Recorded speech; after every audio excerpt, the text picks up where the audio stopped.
everyone, and welcome back. Today we're going to be doing a male study for portraits. So I'm going to go over my steps on how I paint digitally. And first thing we're doing is a very, very rough sketch. I mean, seriously, guys, you can be as messy as you want. Like, if you look at my lines right now, they are a mess, and I like it like that because this is basically just your mind letting loose and just trying to figure out those shapes and movements. Step 2 is refining the sketch. So this is where you kind of just go through and smooth everything out. So that's why I don't really care too much about the original sketch, because we're just going to go back over it anyway and clean it up a lot. I'm very messy when I'm like processing exactly the steps and movements, just because I feel like the movement in the paintings become more organic that way, excuse me. And it just has a better movement when you're not really trying to be as critical. You can always go back over it. Step 3, and this is super important once you start to paint. I do not paint in grayscale, so we are color blocking. This basically means that you are going to take your basic like your darker colors and going on underneath of them.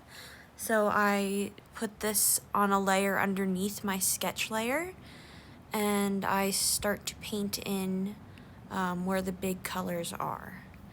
Oh, and I always use my background color to be darker. Painting on top of your color block areas is the next step. I usually work on the skin first, then paint the hair, and work on the background last, before I move on to the next step. So basically, yeah, you see, I like to work with darker backgrounds just because it makes it easier to paint my lights. Continue rendering your painting, adding hues and values. If you don't know what hues and values are, I just quickly drew what they were. Your hues are basically your different colors.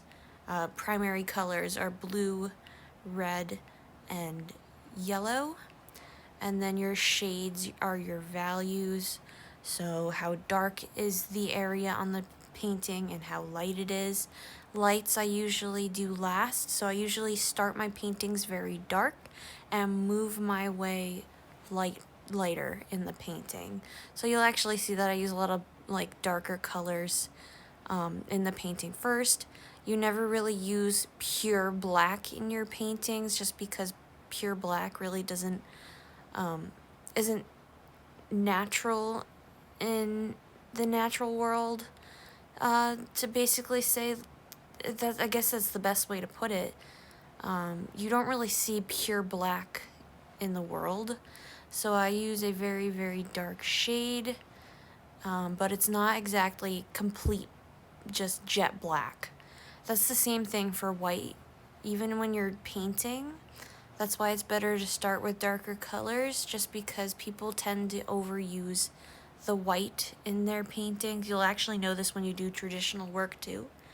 It's better to actually start with a gray primed paint canvas, just because as artists we tend to like to lighten things up a little too much. I know I do. So that's why I like to work with darker canvases.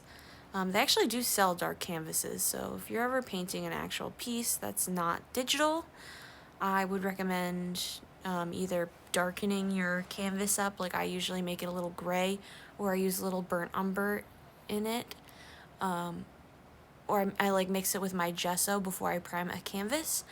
But since we're using digital, it's a little easier. I can just darken the canvas, like the background, as I'm painting digitally. Digital artwork is a lot more forgiving than traditional, but I'm a little odd. Like I prefer traditional artwork. I know in this like generation we tend to gravitate more towards digital. Digital is more forgiving, but I don't know. I love working with paint. It is my absolute favorite. mediums. I love oil. Oil blends so beautifully, which you can actually manipulate digital paintings to look like oil pretty well. Like, this is a digital portrait that I'm doing right now. And I would say that the finish, if you practice and work a lot with your brushes, you'll find you can actually get the look to be very similar. Like, some artists, you can hardly tell that they're even done digitally. I know that this was done digitally just because, I don't know, I feel like there's a look to it, but they're definitely, I feel like the more practice you have, or if that's what you're going for, you add more brush strokes to things, it is very difficult to tell if you execute it well. So I don't know, I prefer traditional artwork over digital, but it is a lot more forgiving, so it is something that I would practice with if you're not, if you're a little nervous to work on canvas. But learning your painting techniques actually helps with either or. So learn your hues, learn your values. Grayscales is very important when you're painting. You can't just have a very light painting altogether and have it look three-dimensional. It just doesn't work. Also, adding different hues, it helps your paintings. It brings it more alive. That's why when you look at your color wheel, that's really important. If you're not really familiar with these things, I would actually make yourself a chart, a color wheel chart, and a value scale to have with you, so you can better pick out those different elements when you are working on your artwork. Just because your foundations are going to follow you everywhere. Your foundations are something I would drill into your mind if you haven't already, or you don't have a lot of experience with them. It's the fundamentals of art. It's the fundamentals of painting. So unless you're doing like an abstract piece, you need to know your basic foundations in your artwork. It's just, art is practice. It's not like something that, it's just, you have to practice to find out what you're good with, what you need to work on. I didn't just wake up one day and just decide, hey, I'm just gonna paint this painting on my iPad and it's gonna look amazing. No, it takes a lot of work. It takes a lot of figuring out what brushes I like. It's just not as, you need to grow. Like, if you don't practice, then you don't get better.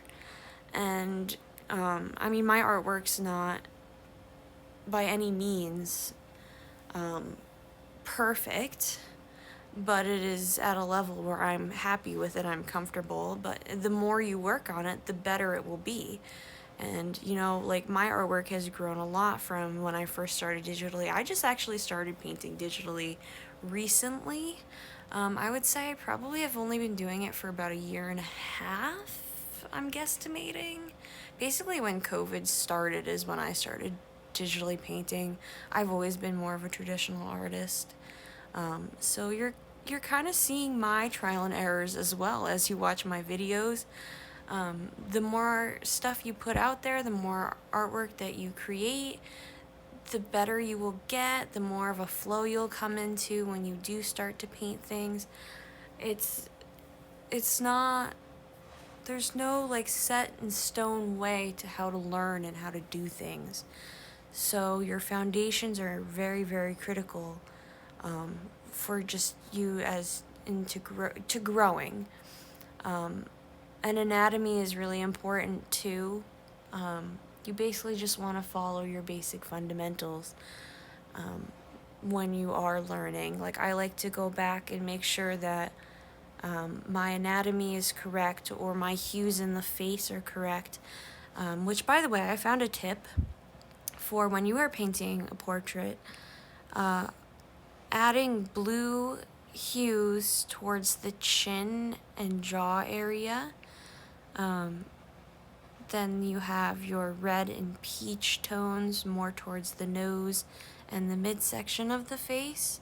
And then you can also have more yellowish hues towards the forehead.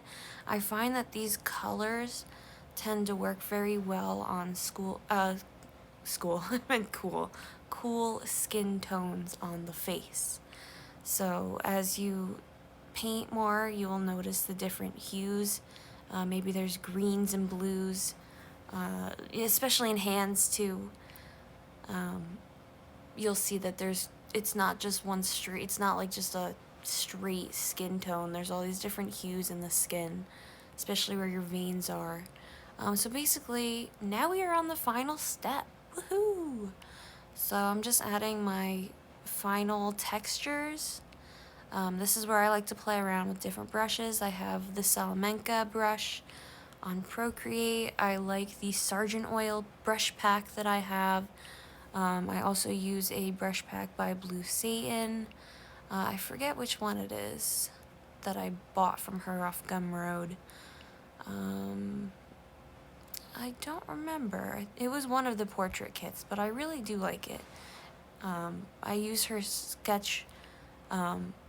sketching brushes a lot. I love them. But basically this is the final piece. I hope you guys enjoy. Let me know what you think in the comments.